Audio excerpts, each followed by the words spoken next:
Tu es là pour améliorer ton stream, non? Ça tombe bien, car dans cette vidéo, on va voir comment installer des overlays animés, ainsi que des scènes entières, avec alerte, transition, chat, et même les derniers follow. Et tout ça sans se prendre la tête. Hello tout le monde, bonjour YouTube, c'est Shikami. Tu sais le gars qui fait des tutos stream un peu uniques en leur genre?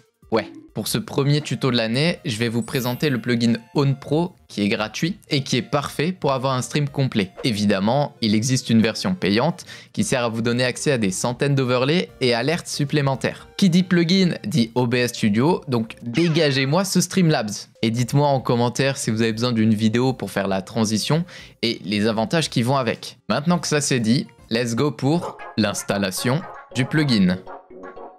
Vous allez devoir passer par mon lien d'affilié qui est dans la description. Et au passage, tu trouveras d'autres trucs sympas, comme mon serveur Discord, destiné à l'entraide et à régaler les streamers. Bref, une fois que vous avez cliqué sur le lien, inscrivez-vous avec votre compte Twitch. On atterrit ici, sur le tableau de bord. On y reviendra un peu plus tard. Là, on va télécharger le plugin. Puis vous l'installez en exécutant le programme. Maintenant, redémarrez bien votre OBS. Et si tout s'est bien passé, quand vous passez votre souris sur Outils, un petit OwnPro devrait apparaître. Si c'est pas le cas, vous pouvez réeffectuer la manip ou demander de l'aide via l'assistance du site. Ok, là, on va rentrer dans le vif du sujet. L'installation des scènes et des overlays.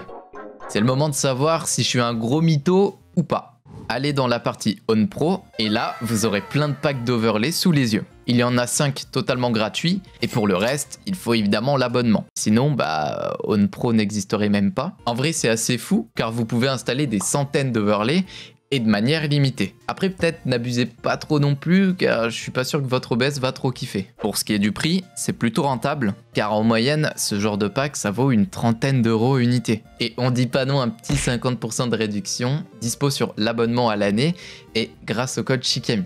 Permettez-moi de me la péter un petit peu, je vais choisir ce pack-là. Attention, ils sont pas tous en français. En dessous, vous avez quelques aperçus pour voir si le pack vous convient, et quand c'est bon, vous pouvez cliquer sur installer. Et pas mal de trucs sont déjà prêts. Écoutez, je m'amuse comme je peux quoi. Pas de panique, vos anciennes scènes n'ont pas disparu. Own a juste créé une nouvelle collection pour faire tout propre. Et vous pouvez même installer les alertes correspondantes à votre overlay. Pour ça, on retourne dans OwnPro. Cette fois, on va dans la section alerte. Cherchez le thème de notre overlay et suffit juste de cliquer sur installer à nouveau. Je sais pas si vous vous rendez compte, mais en quelques clics, on a déjà fait pas mal de choses. Il nous reste plus qu'à voir le paramétrage des scènes et overlay.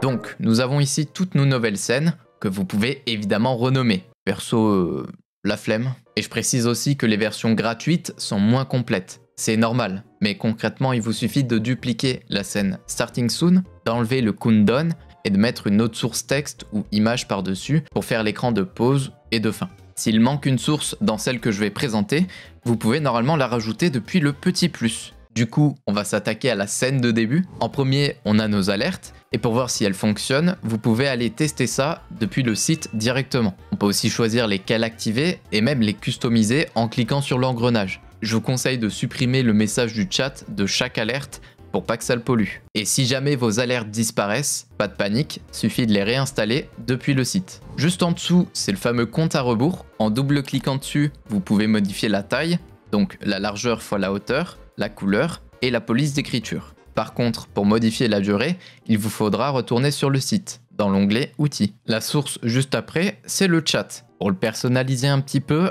pareil, double-clic et là on a la taille, la couleur ainsi que la police. Ensuite, on trouve un dossier social. Ce qui est intéressant dedans, c'est que vous pouvez écrire vos réseaux sociaux dans les sources texte correspondantes, ainsi que modifier la police, etc. Et enfin, vous avez la base de l'overlay. D'ailleurs, il peut y en avoir plusieurs. Ce que vous pouvez faire pour le retoucher un petit peu, c'est de rajouter des filtres, comme la correction colorimétrique par exemple. Et en vrai, en modifiant le décalage de teinte, on peut faire des trucs assez stylés. Pour BRB et Ending, c'est quasiment la même chose. Par contre, dans Live Scene, donc la scène principale, on a quelques trucs. Ce qu'il y a de nouveau, ce sont les labels, qui, normalement, devraient afficher automatiquement les derniers événements. Donc follow, sub, donation ou encore les bits.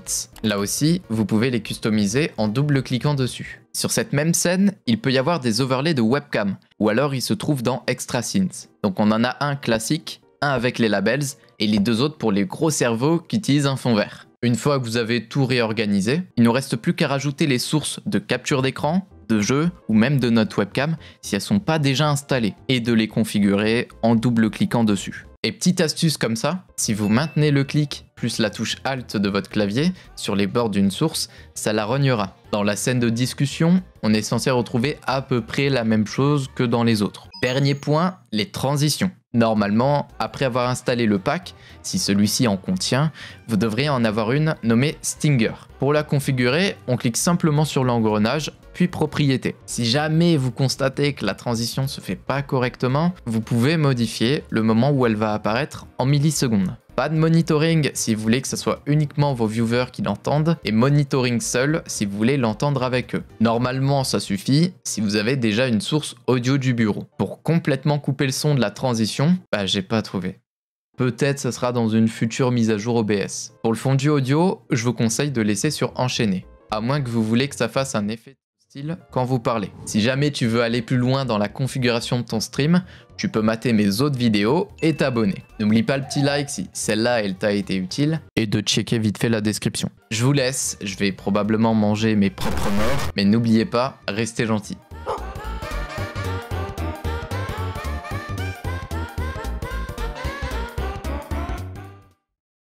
Yo, le rap.